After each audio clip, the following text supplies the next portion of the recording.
the hell was that? 36-27. Now let's join Carl J. and Digger for the UPS halftime report. Hi, Brent. Thank you very much. Talked about the depth, of course, taking over from Michigan State. Now, what can Gene Katie and the Boilermakers respond with here in the second half? Well, I think they've just got to come out, try and control tempo as they did early in the first half, and continue to put the ball down low to Kiefer and Landry and play inside out. But the depth, the quickness, the athleticism of Michigan State is so tough to deal with. They just wear you down. Hill loads it in low, and the Spartans strike right away. 38-27, their biggest margin of the game. They're out by 11.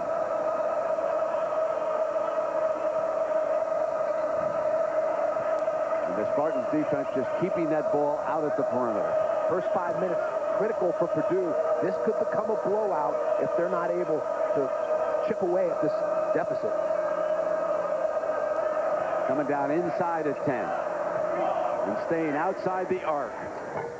Off iron, but an offensive rebound for Kiefer.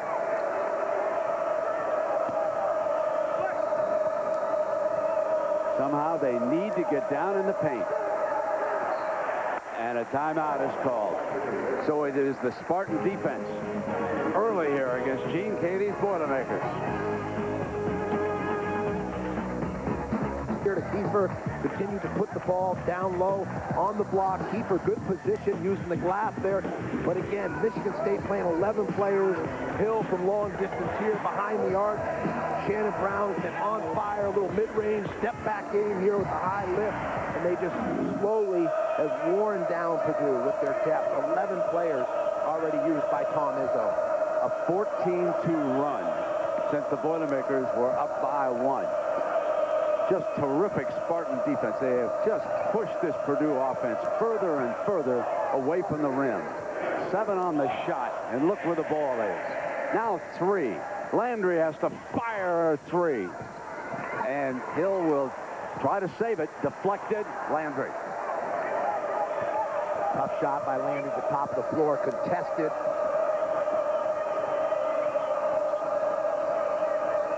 Purdue wants to be patient, but they still have to be aggressive and look for opportunities to score. You don't want to play keep away. Way too early to do that, in particular when you're trailing by over double digits.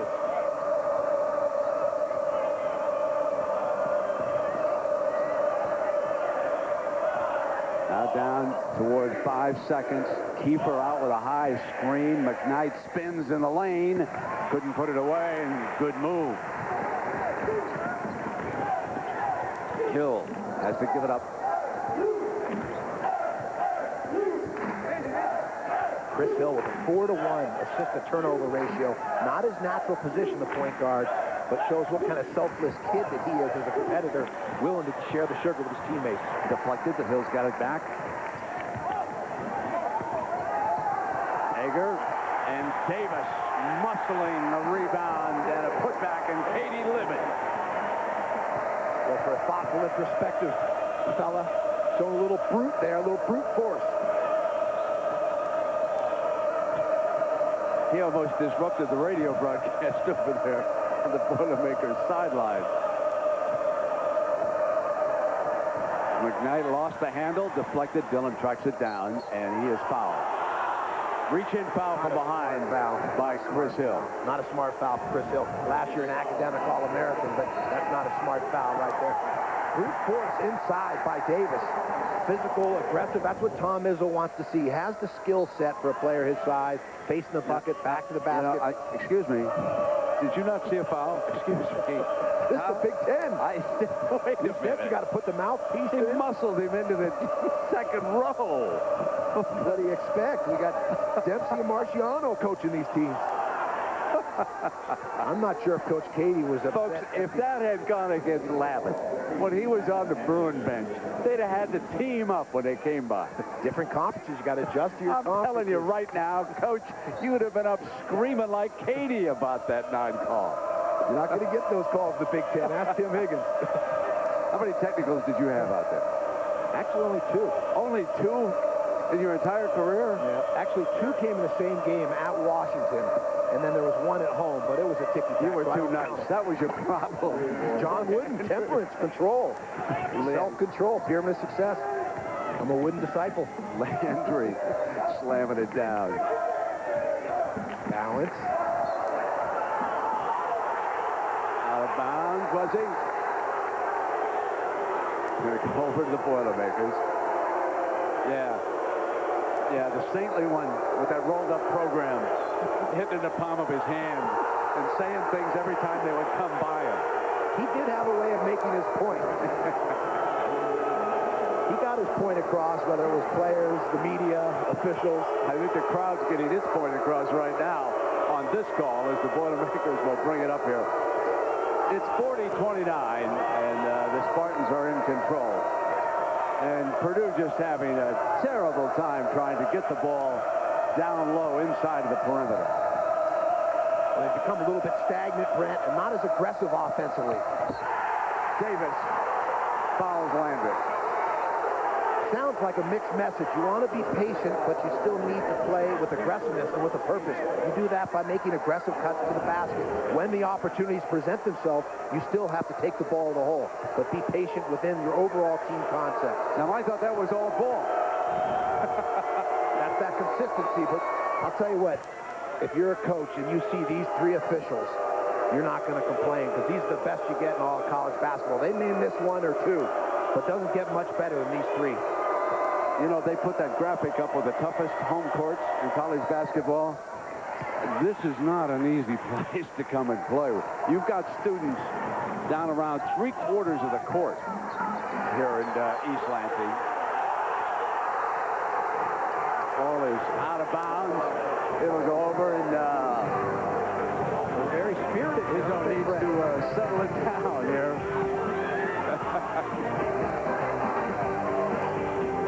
Carl, and here it's at 10 now, and Purdue trailing 40-30, and the crowd very much alive. They worked over the officials pretty good during that commercial break. The Boilermakers will get the ball back. Izzo wants an explanation from Jim Burnow, and he waited until we're just about ready to start. Here we go. Izzo picking a full court out of that timeout, falling back into man-to-man. You talk about tough home courts, 53 straight. That streak was finally broken here in the Breslin Center against the Badgers that knocked them off in January 2002. But that was quite a streak. Now, Wisconsin's trying to build their own. Deflected, but right to Teague, who wraps it around with the left hand, and this lead is suddenly down to 8. Nice set play out of the timeout by Gene Cady for the layup.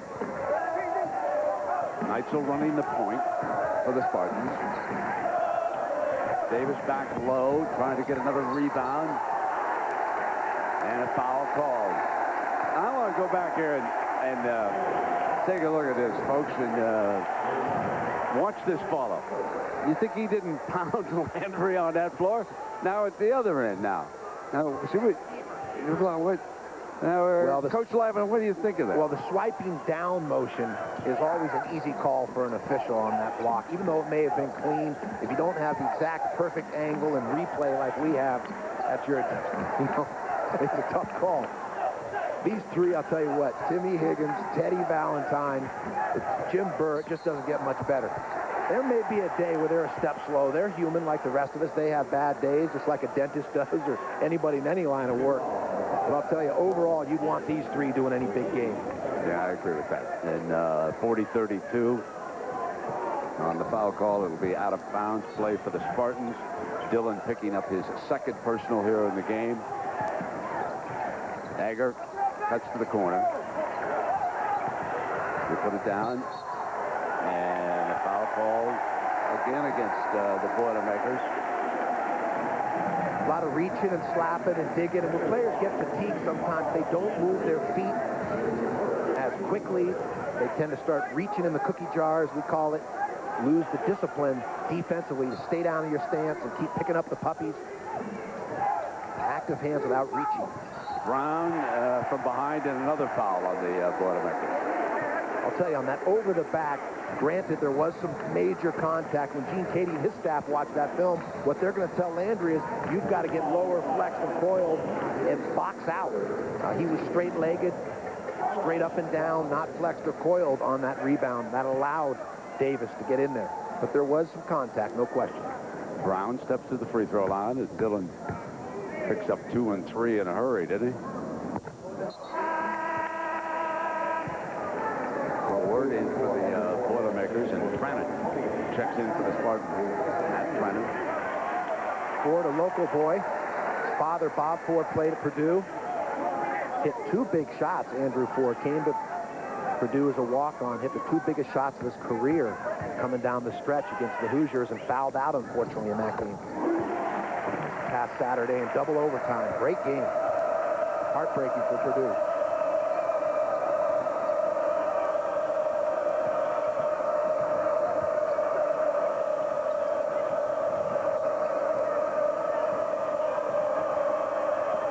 The Boilermakers at the perimeter again against their Spartan defense. Keeper will launch a 3. Landry underneath, puts it back. There he is, cleaning up the garbage. Does a little bit of everything.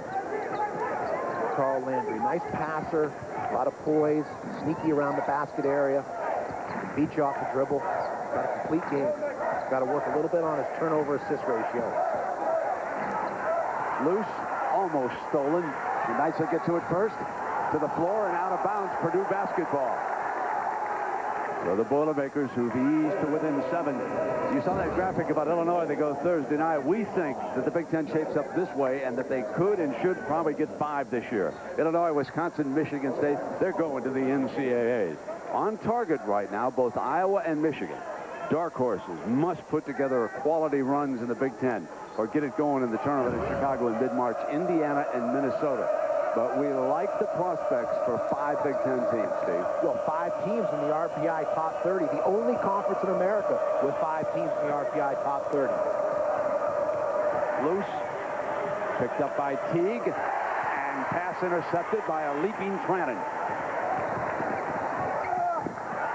And Trannon at the other end takes the pass from Shannon Brown for the field goal. Well, Shannon Brown displaying all of his skills at the offensive end of the floor. A little penetration there, pulled up on balance, dumped the ball off for an easy layup. Only a sophomore, Shannon Brown. Gene Cady can't believe that there wasn't a whistle on that play.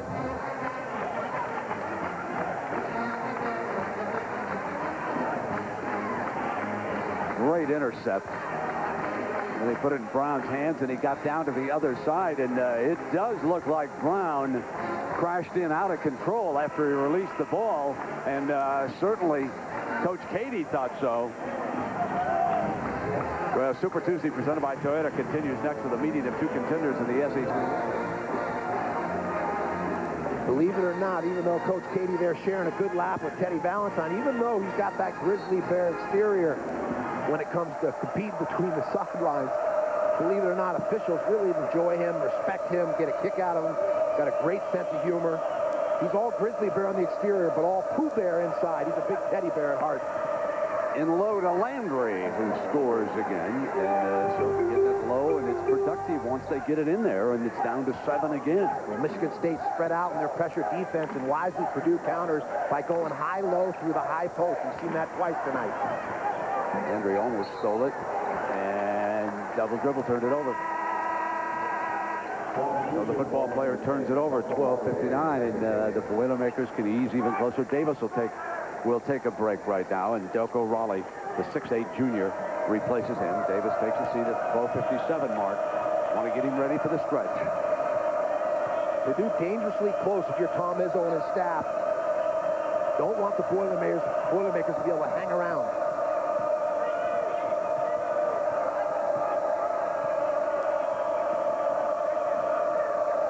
Keeper steps out, puts it down.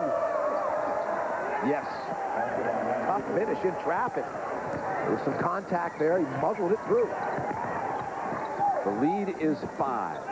It's been 11. Neitzel.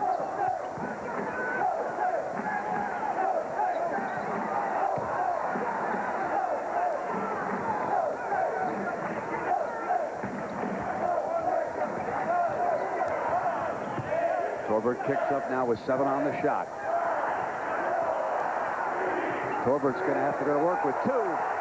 A firing is blocked. That's a violation out of bounds as keeper jumped in on the double team. And a solid run here in the second half by the Boilermakers has put them right back in the thick of things. Airtight defense here, Brent. Nothing there. Look at the help. Get it out. Boilermakers giving themselves a chance. Here come the Demon Deacons, and there is the coach in waiting in Purdue, Matt Painter, former player, coached Southern Illinois to the NCAAs last year, and he will replace Gene Cady next season. Bears just a little resemblance to the old heavyweight Jerry Cooney, doesn't he? Huh? Looks like a little cousin. He does. Got that jaw. Yeah. All right, Boilermakers bring it up now. Down by 5, 11:48. Landry going to go to work, and Raleigh fouled him on the entry pass. No question about that. Trying to keep him out away from the basket. That's the second and the team's third here at the 11:43 mark. And nervous time for Tom Izzo because remember the game got away from him in Madison. They had basically all but ended that Wisconsin winning streak over there, Steve. We've seen it time and time again. They struggle down the stretch. They have experience. They have depth. 6 players in double figures, but they don't have that natural point guard with experience. They hope it's Drew Neitzel in the future. Chris Hill's filled in admirably well, but there's no Mateen Cleaves. Look at Landry stepping out, showing the skills. 341 on that shot. Purdue won't go away. Closing at the 2, Brent. Guess we shouldn't expect anything less from a Gene Cady coach team. Brannon short on the J, and it's into Ford's hands, and here they come. They can tie or take the lead. Putting together a 7-0 run here. The reason Michigan State struggles. Nice job of probing out Landry, going right back to the hot hand there. Andrew Ford, a nice post feed from the wing. You know, Andrew Ford is making a difference because he's getting fed down low to Landry, and they're picking up fouls down there as Landry goes to work. Well, Andrew Ford understands the game, thinks like a coach. His father played, comes from a basketball family. Not going to dazzle you with incredible athletic ability or quickness, but he thinks the game. He thinks a play ahead. Davis over the top, not a good pass. And the Spartans come up with the intercept. Threw it in there against the double team. Kicked now to Brown. Brown looking for space. And Ford fouled him. Ford took the foul. He knew it. That's his second. Purdue also do a nice job of not just being patient, but looking to stay aggressive in their post feeds, in their basket cuts. It's a fine line between being patient, but also staying aggressive and looking for the opportunities when they're there offensively, because you might not have them later in the clock. There's a misfiring offensive rebound by Anderson, who had just checked into the game.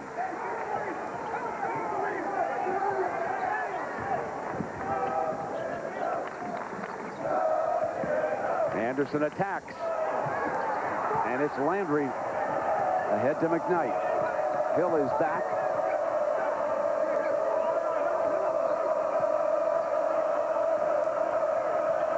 Teague can't get it to Landry.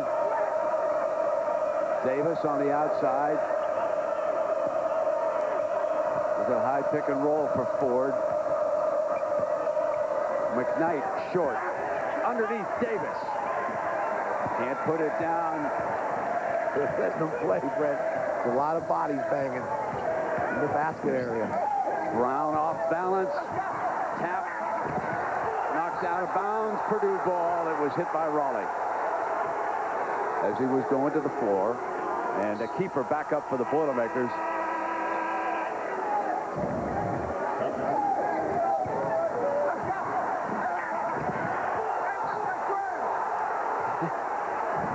You're right. A lot of big bodies banging around there, Coach. Hey, these 3 officials let you play, and I think coaches appreciate that. Even though you complain from time to time over there on the sideline, the reality is you know you got some veteran Final Four officials. The players will decide this game. They'll step in and take control if it starts to get out of hand. Inside of 10 minutes. Teague, and it's blocked, but he's fouled. He'll shoot for the tie at the free throw line. That's when you want to hear the whistle, when there's clearly an advantage-disadvantage situation. And there, Teague was whacked on the arm, a clear disadvantage. Now he earns his 2 free throws. Landry getting perhaps his final break here at the 9:16 mark.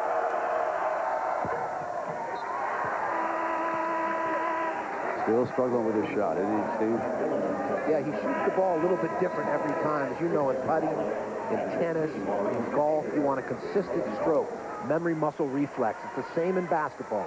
The great shooters, Jerry West, Larry Bird, the same. Jordan, late in his career, it's the same form, the same technique.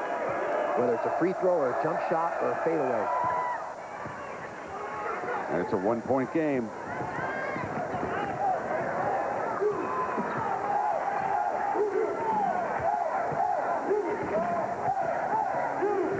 Davis back on the floor. Bill kicks back out to Brown, who will hoist the 3. Keeper goes for the rebound, tracks it down. Purdue basketball, crowd wanted traveling. Chance for the lead here for the Boilermakers. Kiefer got a little bit of a blow, got a rest over there on the bench. He should be fresh. Coach Katie managing his bench, even though it's a short bench, very well.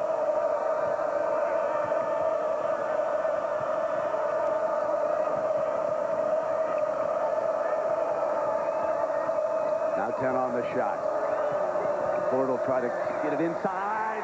Anticipated beautifully, and here comes Ager.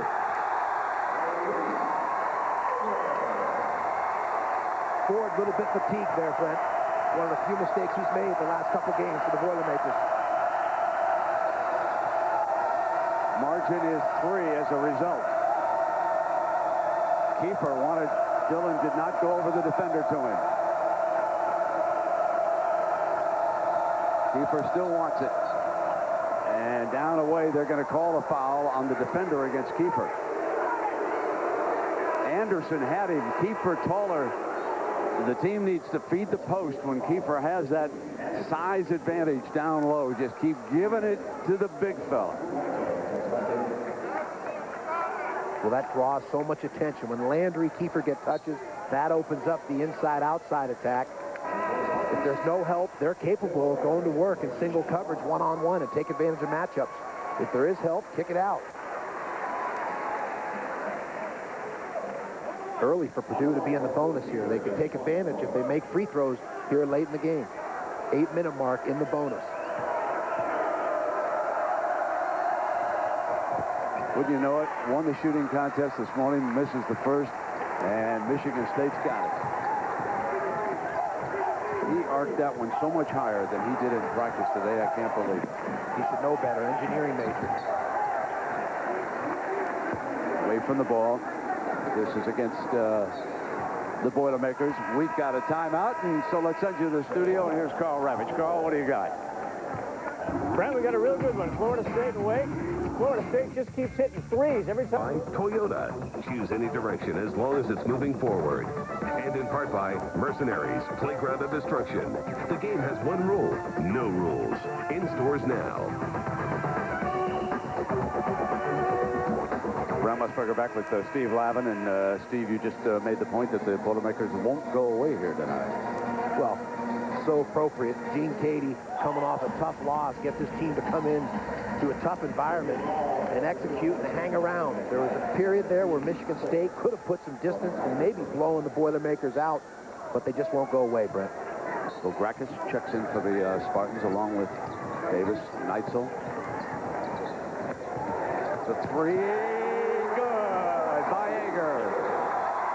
Ager, great slasher, showing he can step out of the timeout. Coach Izzo going with the hot hand, who's feeling it. After the transition dunk, he went right back to him. Teague tries to respond way off to the left. You can see it from here, but Landry again and one. So they missed the 3 from beyond the arc and a chance to convert one the old-fashioned way. We've seen that a couple times. Air balls are tough to anticipate where they're going to come off. When it comes off the rim and you box out, easier to find the ball. But again, might have skimmed the rim there, but Landry cleaning up the weak side. That's, again, that Malik Rose style of game. Beats you a lot of different ways. Reminds me a little bit of a player, Andre Patterson, that I had at UCLA, transferred to Tennessee as well. Going back Cedric Maxwell, a couple of years back there, if you remember him. Steve, that is the 4th foul on Anderson, who takes a seat. 4 fouls, he'll take a seat. The shooting from beyond the arc, Michigan State 2 of 10 and Purdue 2 of 8 here tonight. It's a 3-point game, 48-45. Trannon back on the floor for Coach Izzo. Coming again, and he's drained his 2nd in a row. Ager. You see that more and more, Brent, in college basketball. We talk about Bo Ryan, NBA-style coaching. Go back to your hot hand. If it ain't broke, don't fix it. So often we'll see teams go away from something they've been successful at before it's been cut off or stopped. Landry fed by Kiefer. Cross to Kiefer, who has stepped out, and now here's McKnight, wide open 3. Yes. So they match threes, and it's 51-48. Let's watch this matchup right here. McKnight and Neitzel, senior against freshman.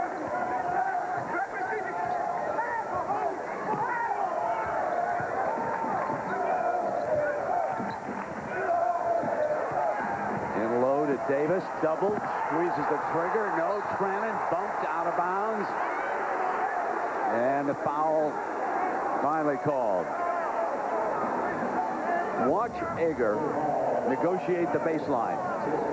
Pick up the screen, and he'll come free on this, Steve. Here he is again, coming off the double staggered screen, and he's feeling it. Just getting great lift. He had the dunk in transition, back-to-back threes from the same spot on the floor. Good coaching by Tom Izzo as well. Now Dillon with 4 fouls for the Boilermakers, putting Trannon on the free throw line. This is what led to their demise at Madison late in the game, the inability to hit big free throws. Also, something that we see as a pattern with Michigan State, it's good that they have the balance, 6 guys in double figures. The bad news is you're not sure who it's going to be coming down the stretch. Who is the go-to guy? It's somebody different, which makes them tough to prepare for every game. But you'd like to have that confidence that you've got a point guard that you can run everything through. That's what they have with Mateen Cleaves.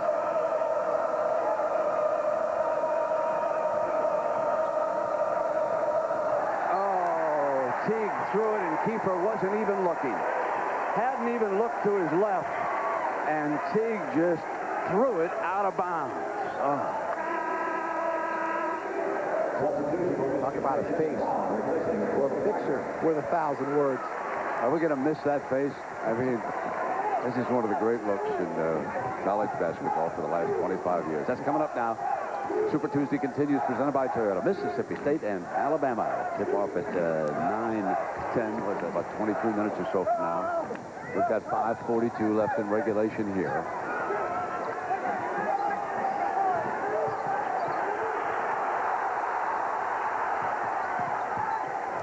Brown looking for Ager, who has gone too far over to the right. Now 6 on the shot.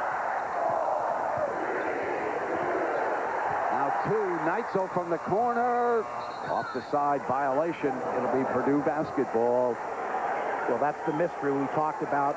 It's been the situation here for 2 or 3 years. There's going to be growing pains with the freshman Drew Neitzel. Chris Hill, 4-to-1 assist-turnover ratio, but it's not natural. It's not second nature.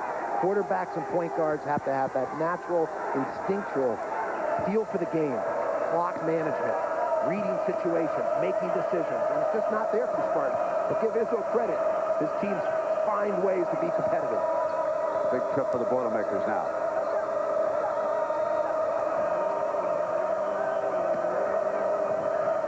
And that's why Chris Hill is back up. He'll check in with the next opportunity.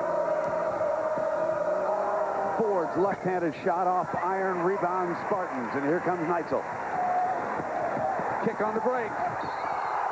Ager goes down hard. Looks like some open field blocking there by Michigan State.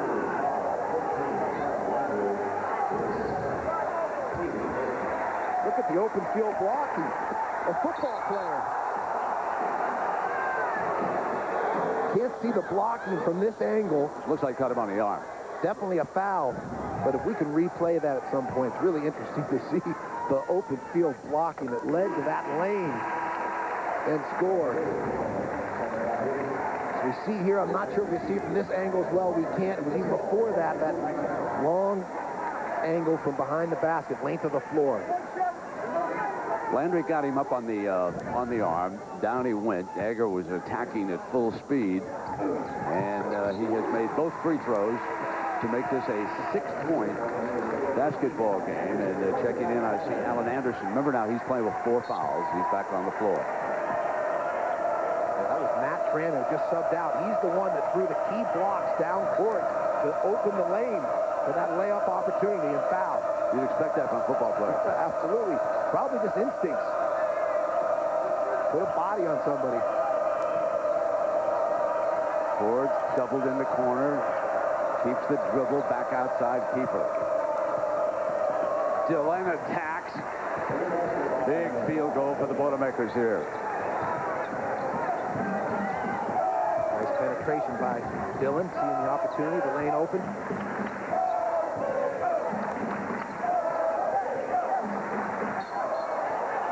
See Michigan State laboring. Yep. Michigan State just labors. Hill looks like he's a little bit limping there on his ankle.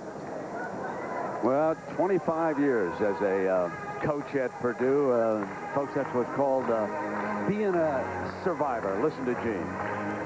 Well, I've been brought up in coaching. You're a survivor. You try to make it to the next year. Then the next year, because you only had 1-year contract. So that type of mentality, I think, stuck with me all these years. So you just survive, and it's kind of a survival of the fittest situation where you wouldn't dream you could stay at one place 25 years. 68-year-old Gene Katie, 6 Big Ten titles, 6 times Coach of the Year, 7 times Big Ten Coach of the Year. Almost took the San Francisco job prior to this season, but elected to come back when he heard that one of his former players, Matt Painter, would replace him. He's one of the legendary coaches in all of college basketball, and here he's got a 19-point underdog, and they're within 4 with 4 minutes to go. Well, his greatest legacy, Brent, is going to be the people he developed, not just all the wins, but people like Conja Martin, who's now coaching her. Great recovery by Brown, and a putback by Anderson. Coach Katie unhappy with that possession. Is he animated? Tony Jones, now an airline pilot, a former Boilermaker. So again, his legacy is going to be the young men that he developed, turned into really good people. Landry stuffs it down, and it's a 4 again. Good man, Egger, and he is fouled as he attacks the baseline. Teague fouled him, and will take a break. Here are the faces prior to the game: a smoking jacket and the finest in cigars. 2 coaching legends, Gene Katie and Tom Izzo. Carl, and here it's a 4-point basketball game, 3:30 to go, 56-52. The Spartans hanging on to that lead as Egger moves on up to the free throw line here.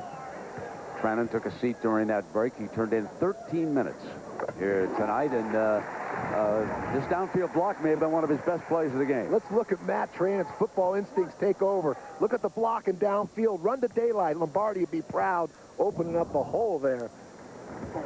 And Egger knocks down the free throw. So it's 58-52. 3:27 to go.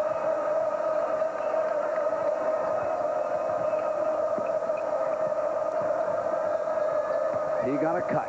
Attacks left side, and the blocking foul against the Spartans. Good spacing by Purdue, spreading the floor. Good screen, a curl by Teague in the lane. Fortunately, didn't pick up the charge. Gets the foul call. Anderson didn't have his feet set. Disappointed he didn't get the call, but needs to get there sooner and get planted.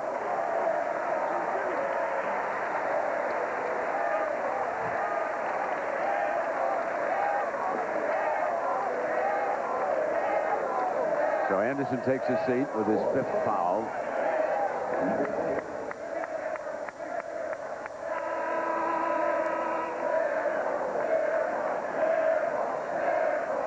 All those Boilermakers we mentioned, forgot to mention Big Dog, Glenn Robinson, one of the greats in Purdue history.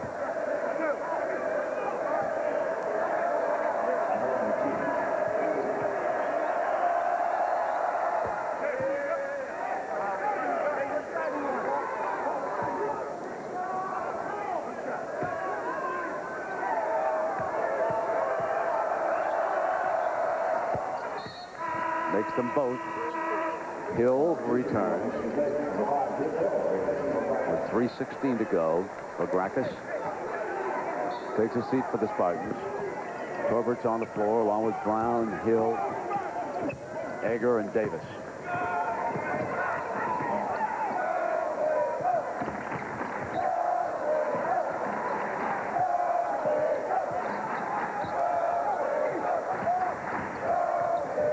Davis. Great execution, great delivery by Hill. The high pick and roll Paul Davis sets, gets the roll, the dunk. Very poor reaction and rotation by Purdue. Now the Boilermakers badly in need of a field goal here. Landry will get it. And a foul on Davis. Well, both coaches deciding to go with their horses down low late in the game here. Here we see Paul Davis setting up. Sets a screen on the shuffle cut, a ball screen, rolls to the bucket, great delivery, and now at the other end, right back at you, into the block, Carl Landry with the finish and the free throw opportunity. That is number 4 on Davis. Landry makes it a 3-point play, and it's 60-57. 27 points here tonight for Landry.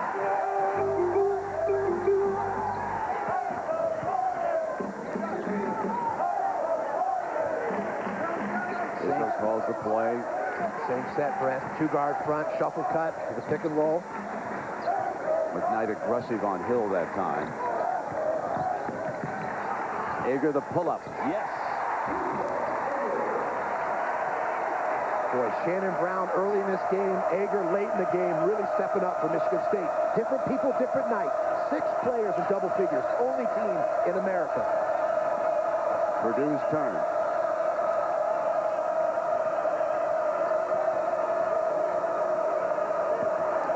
Landry off the glass. Well, the big question, how is Michigan State going to finish inside 2 minutes? They have the 8-point lead inside of 2 or against Wisconsin on Sunday.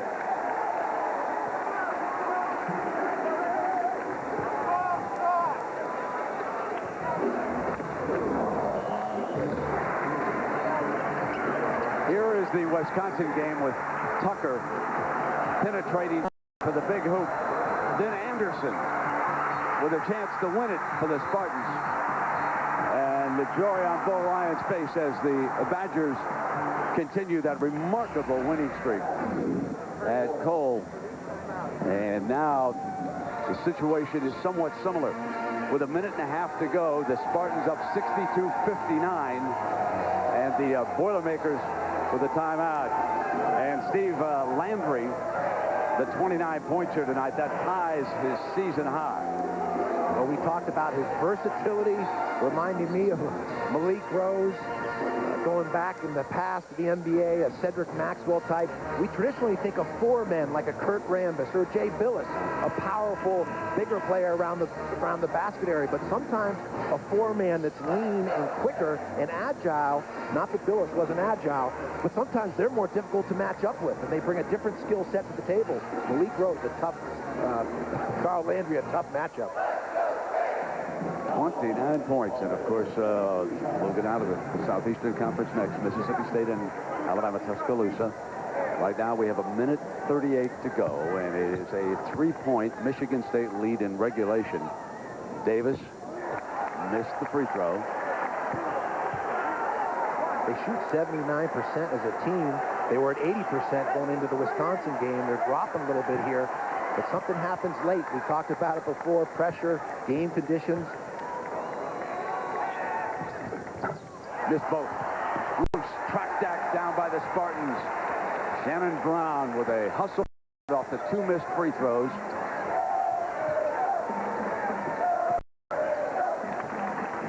Free throw box out by Purdue. That'll be reviewed on video by Gene Katie. Knocked by Purdue into the backcourt. And timeout called by Izzo. Well, this is where Tom Izzo has to kind of help his team manage the game by calling timeouts, running set plays, coming out of timeouts, because he doesn't have that extension of the coach, the quarterback on the floor. In the past, he could just give it to Mateen Cleaves. He understood what he wanted, but now he has to use his timeouts more efficiently. If we were to pick out one Spartan who has highlighted the second half, it would be Maurice Ager, the junior from Detroit's Crockett High School. On the move, at the perimeter, he has done a little bit of everything here tonight. Bouncing off the defender, pulling up the jump shot. And Ager, with only 3 points in the first half, has scored 16 this half. So he has turned things around for the Spartans here in the second half of this game. And what a bounce back from Sunday. He was 1 for 8 against the Badgers. Again, there's that resiliency, a team reflecting their coach's personality. There he is again. 16 second half points. Same set play on the other side of the floor this time. A 22-point season high. Keeper with a big attempt. Landry muscles. Foul called, no basket. No field goal on this. Well, Tom Izzo playing point coach today. He's the point guard out of his timeouts, on the sidelines as a coach, diagramming plays as they come down the stretch. And that's what coaches have to do. Be resourceful, use ingenuity, find a way.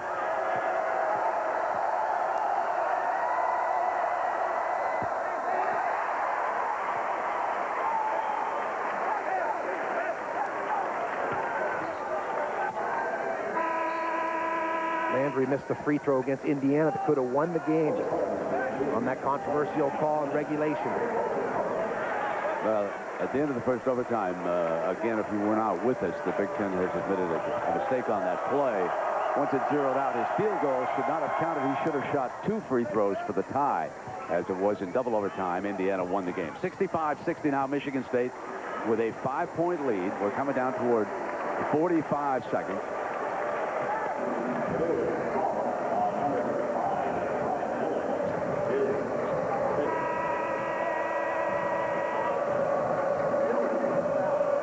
So Dillon also has fouled out of this game, and they will wait here for the announcement. Jimmy Burr's over there with Gene Cady. Obviously, Tom Izzo wants to see the Spartans have some success in late game situation. Good opportunity here for Shannon Brown. Free throw shooting a little bit like poison oak. It's contagious.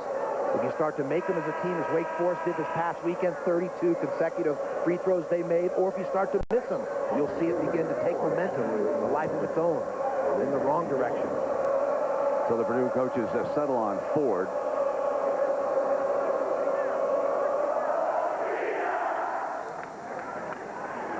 And the send-off from the student body here at East Lansing, 65-60.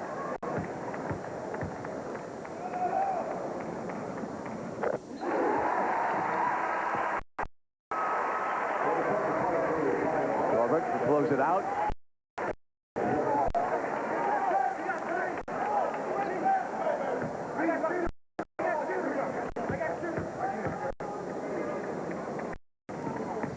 And he puts it on a 7.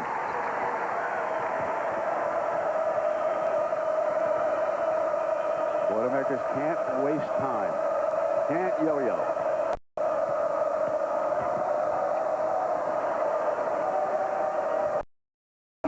Precious seconds. Teague, tough turnaround. Spartans ball. They're going to win it. Tremendous defense by the Spartans. Ager so long and active. He has really been the difference in this half. Clearly, both ends of the floor elevate his game. And coming off a 1 for 8 performance, can't underscore that enough, Brent, up in Wisconsin.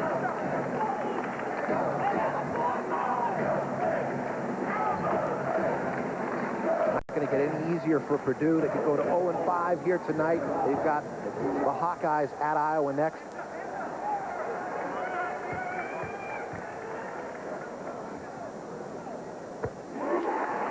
Several things stand out about this Michigan State team as you reflect upon the game tonight.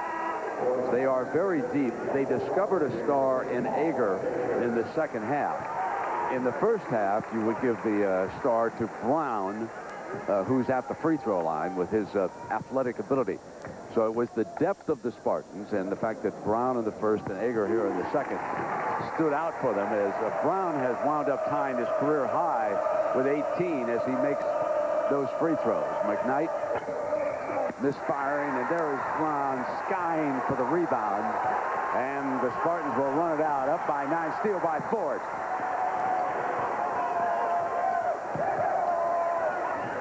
And the three is good, and the foul is called as David Teague goes up.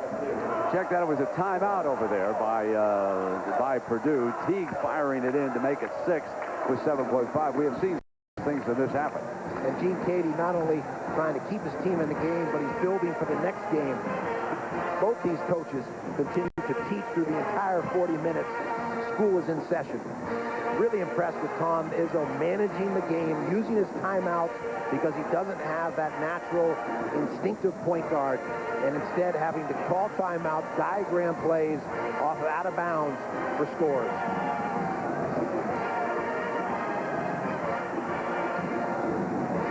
Michigan State goes to Minnesota next, Purdue to Iowa.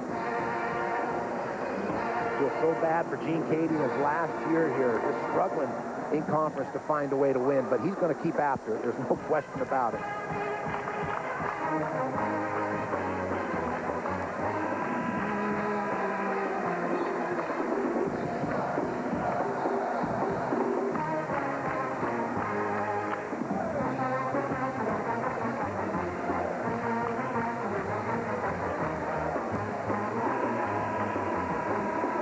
So 7.5 remaining.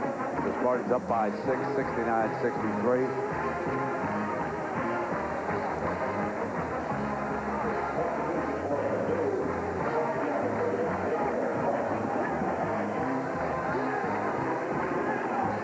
Purdue will foul quickly. They can't steal on the inbounds pass. And a timeout is called. Corbett could not find an open teammate. They had a timeout.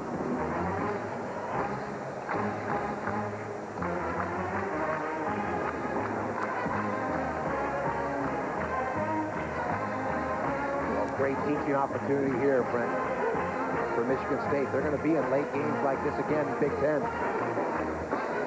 Let's check in with Carl Ravitch on what's happening in that other game. Carl? All right, Brett, a couple of big games going on right now. Looks like Wake might lose. They're down 3. Meantime, down 2. Georgetown at Syracuse. And at the top of the key, Bowman will throw up what appeared to be a game-winning 3 after McNamara's shot missed, but you'll see his foot is right on the line. They counted it correctly for 2. They're in overtime, and Syracuse now leads by 5. 8 seconds left to go at Florida State. Florida State up 3 on Wake. Back to you, Brent. All right, Carl, and I noted that St. John's had a slight lead in that graphic at the bottom, so this has been some night in college hoops as Ford here picks up his 4th personal of the game, but they had to do that. 69-63 with 7.5, trailing it by 6. Brown will come up to the free throw line. Brent, we talked about it at lunch, the columnist in Detroit really ripped into this senior class at Michigan State, questioning their heart, their courage. And when you think, obviously, they haven't been to a Final Four, won a national title, but they're 11-3 this year. They've been to 3 NCAA tournaments, finished second twice in the Big Ten, went to an Elite 8 as sophomores. All are on track, most importantly, to graduate. Yeah, it has been a quality performance, and I was thinking about Chris Hill in there, the academic All-American here at Michigan State. It has been an outstanding group. Yes, they have not won the Final Four. Length of the floor pass. Landry up with it, and he's fouled. He'll be on the free throw line. 5.2 to go, and trailing it by 8. This particular column is called Losers. They're winners in my book. I know they're winners in Tom Izzo's book. Of course, he wants to get to the Final Four. Every coach wants to get to the winner's circle, but it's not going to happen every year. And this class is represented very well, the Big Ten and their university. They've got nothing to be ashamed of, and they got a lot of basketball ahead of them. The year's not out. Not Let's over. take a look at the updated Big Ten standings. We'll give Michigan State its third win of the season, so they're at 3-1. There you see the Illini unbeaten and getting ready to host Iowa on Thursday night down in Champaign. Egger, who has skied along with Brown. That will do it. Michigan State wins by 7, 71-64. Mississippi State versus Alabama is coming up next from Tuscaloosa. For Steve Lavin, I'm Brent Musburger. Let's go to Carl Ravitch. Hi, Brent. Fabulous near conclusion of the Florida State.